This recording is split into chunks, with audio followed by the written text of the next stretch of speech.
Hello, so glad you could join us for another Coffee Break Tech Talk on Digital Trust. I'm June, and with me today are Paul Edwards, head of Nokia's Threat Intelligence Center, and Kevin McNamee, Nokia's Senior Product Manager in Digital Trust.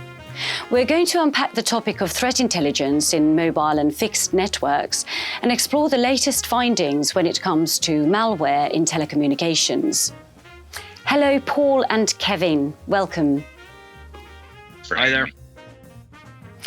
Okay, so a friend of mine told me this morning about this new app that lets you make a to-do list for the day, and then it will suggest a route around town, how to get through all of your errands during the day in the quickest way.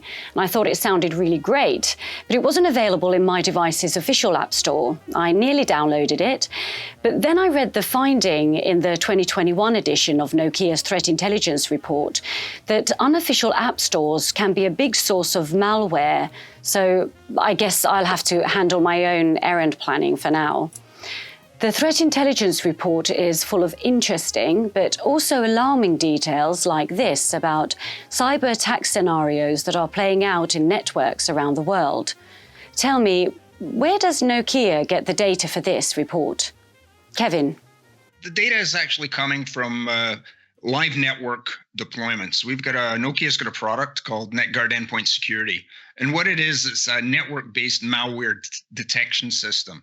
And it's deployed in carrier networks around the globe, and it's monitoring the network traffic in these networks. It's looking for things like malware, command and control traffic, exploit attempts, DDoS attacks, scanning, and various hacking activity. So it's got coverage for about 200 million devices worldwide. And the data that's in the report is collected from these mobile service providers and fixed service providers. And we take it, we aggregate it, anonymize it, and then we use that to build our report. Now, it's created by the Threat Intelligence Center, which is the group that Paul runs. And what they do is they take this data and they analyze it. They're also responsible for providing the threat rules that drive the system. And I think perhaps if I just pass it over to Paul now, he can summarize sort of the basic findings of the report for you. Thanks, Kevin.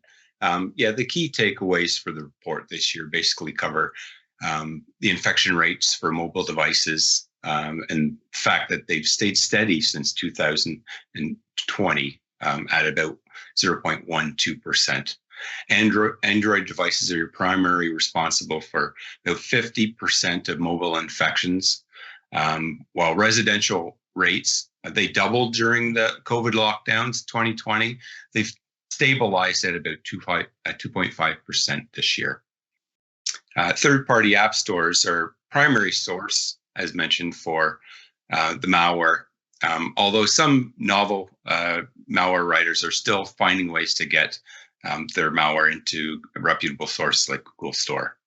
We're seeing samples and infections increase on Apple Mac platforms as well, but it's mostly in the adware space, so a less risky malware. Kevin, the 2021 Threat Intelligence Report showed that banking-related malware is increasing sharply. More and more cybercriminals are taking advantage of the growing popularity of mobile banking on smartphones, launching attacks aimed at stealing personal banking credentials. What are the findings in this area, and how are cybercriminals acting here? Kevin. Yeah, that's one of the main findings of the report is the fact that we have noticed a significant increase in banking Trojans, particularly on the Android platform. In the past, banking Trojans tended to focus on people's laptops and devices like that. But now, since people are using their mobile device for this, it's certainly moved specifically into the mobile space, particularly the Android platform. This year, we noticed an 80% increase in banking Trojans just in the first half of the year. Now, what do banking Trojans do? What it is it's software that gets on your device, and it basically sits in the background and it waits for you to visit your bank.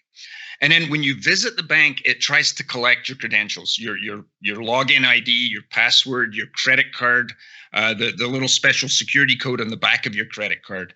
So it does that, and by basically collecting that information as you are visiting your bank. There's a number of techniques they use to do this. Sometimes they use something called like click. They're basically collecting your clicks that you do on the device, your keystrokes. They also can put up a fake banking website. So you think you're talking to your bank, but you're actually talking to the attacker's fake website. Banking Trojans also tend to be fairly regional because they focus on specific banks. They're working in specific languages. And so they tend to be fairly regional in nature. I think the Threat Lab has been looking at some specific ones that we could use as examples, and I'll pass it over to Paul to talk about these. Thanks, Kevin. This year we saw the year start with a fairly significant banking Trojan called FluBot.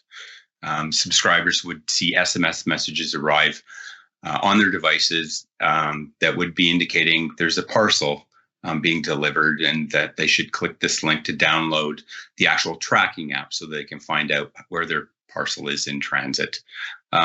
Shortly after that, T-Bot came around. This time, the messages were indicating that there's an embedded video that they had to watch, somebody's cat video or something. But in order to see the video, you had to download the actual media player.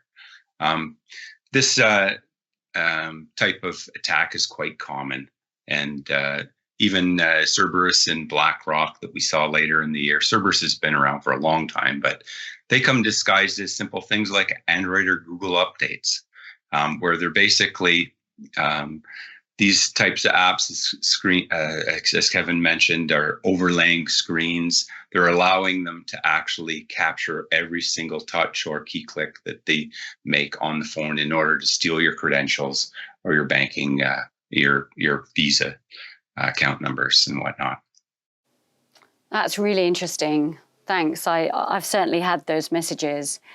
And another attack vector that became prominent in the 2021 involved breaking into the supply chain. Is that a new trend we need to keep an eye on in the world of cybersecurity? Kevin? Oh, definitely. I think 2021 supply chain attacks were a really big story. There was a fair number of them, and I'll talk about two specifically. Early on in the year, a company called SolarWinds, attackers broke into their system, and they actually planted a backdoor in the software that they distribute to their customers. Now, interestingly enough, the software is something called Orion. It's a network management platform. And so this is the actual thing that people use to manage their networks. And if you can imagine having a backdoor planted in your network management software, that would be pretty horrible. Anyway, so SolarWinds got hacked. They put the backdoor in there, and then it was automatically distributed as an update to 18,000 of SolarWinds customers. And this included US government agencies, Fortune 500 companies, universities, hospitals. Even one very well-known security firm got impacted with this attack. So it's supply chain because the malware is placed in software or on some device, and then it is automatically distributed through the supply chain. In this case, to 18,000 customers. Another example of this is there's a company called CodeCov, and what they do is they provide the ability for people who are developing software to run reports on the test coverage they have in their source code. And the way this works is that when you want to run the report, basically a script is downloaded from CodeCov's website, and the script runs in the environment where the report is going to be generated from. So it runs in the software developer's environment. And someone hacked into this. They injected some code into that script. And what the script does is, as soon as it's collected all the information for the report, the data is exfiltrated to the command and control of the attacker. Now, what they were looking for was access credentials in there, things like user IDs, passwords, certificates, and stuff like that. And they actually successfully used this to break in. Now, in the report, we provide details on exactly what happened. But just to give you some idea, they actually used this to steal signing certificates that software developers would use to sign their code. And also they stole source code itself. So it was quite a serious attack. And I think just the takeaway from this is, as the industry moves towards this continuous integration, continuous delivery system, these supply chain attacks are going to become much more significant and much more frequent. And we have to be very aware of this. Thank you. When cyber attacks make the news, the headlines tend to be dominated by ransomware. Paul, is it fair to say the choice for businesses is either to pay a smaller amount up front by investing in proper security, or pay a lot more later as they deal with the after effects of a ransom attack? Absolutely. Supply chain attacks and ransomware has been headline news this year. Ransomware as a service, it basically made headlines starting in May with the Colonial Pipeline shut down. Colonial provides 45% of the diesel and gasoline to the eastern seaboard of the United States. So you can imagine the impact that this had when they had to shut their business down for 6 days. So DarkSide, I mean, it's known as a ransomware as a service. They encrypt the data, they steal the information, and they basically hold you for ransom in order to get the data back. But they're not responsible for breaking into the network. They're brought along as an after side effect. There is another group that's been a ransomware as a service group that's been predominant this year called REvil. They're very much like DarkSide. But what they did, they took it one step further in that they've discovered a vulnerability in software from Kaseya.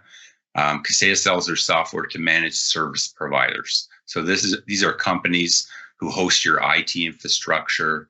They host all your business on the web, kind of thing. So similar to a supply chain attack, they were actually able to infect Kaseya, who had software installed at these managed service providers that allowed a backdoor into all of these businesses.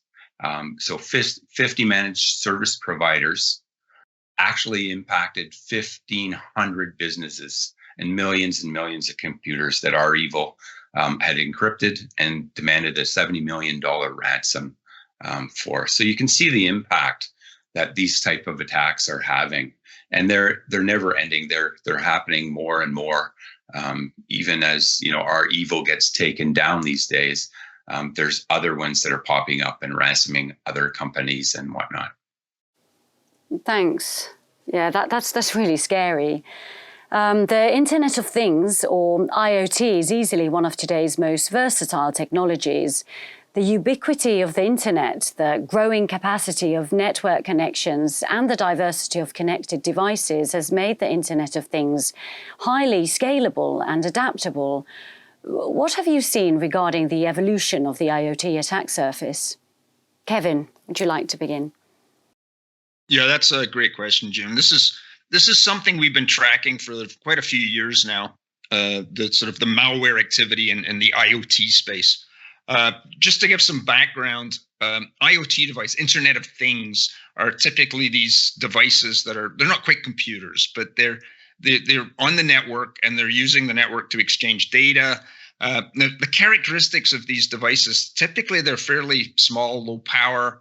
They don't have natural built-in protection like antivirus. They do not have firewalls protecting them. So if they're on the internet, which is the definition of the Internet of Things, they're pretty exposed. Now, back in 2016, there was some malware released on the internet. The source code was released for a malware package called Mirai, and it introduced a new sort of paradigm in the IoT malware business. What it basically did is, when Mirai infected a device, and the device could be something like a smart meter or a video surveillance camera, something like that, that device would then start scanning the network, looking for other vulnerable devices. And when it found them, they would be added. to this botnet. So you eventually ended up with a collection of infected IoT devices that was referred to as an IoT botnet. And the thing about this was basically they created themselves, they grew themselves, and they got bigger and bigger and bigger. Okay, this has been going on since then.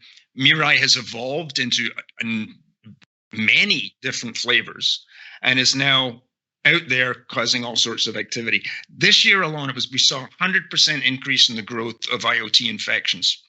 The other thing we noticed was that the techniques that they're using to spread and to communicate are also becoming a lot more sophisticated. There's even one, Mosey, this year that's using a peer-to-peer protocol. So it's very difficult to there's no centralized control point. It's sort of the control is distributed throughout the network.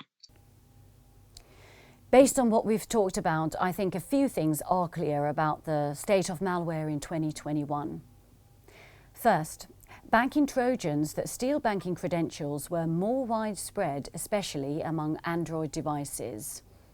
Secondly, there were several significant supply chain attacks. Thirdly, ransomware as a service reached new levels. And last but not least, IoT botnet activity continued to evolve and became more sophisticated. Kevin and Paul, I want to thank you both for being here today. It's been a really interesting and wonderful chat. And to everyone watching, I hope you'll join us again for our next Coffee Time Tech Talk. Take care. Goodbye. Thank you very much. Thanks. Thank you.